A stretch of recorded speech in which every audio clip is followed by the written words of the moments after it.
Hello and welcome to this bite-sized tutorial video on the brachialis.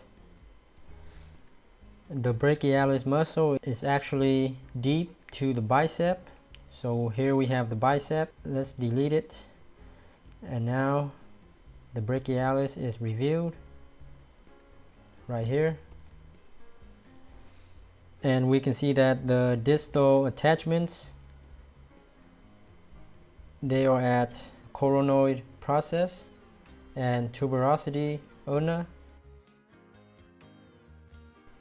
and the proximal attachment is about halfway at the surface of the humerus right here, this area.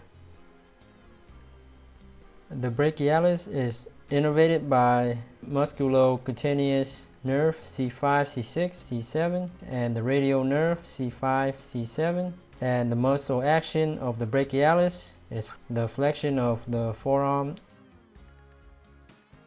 Okay, that's all for this bite-sized tutorial. Hope it helps. Please subscribe to Future Doctor channel for more. Thanks again and happy studying.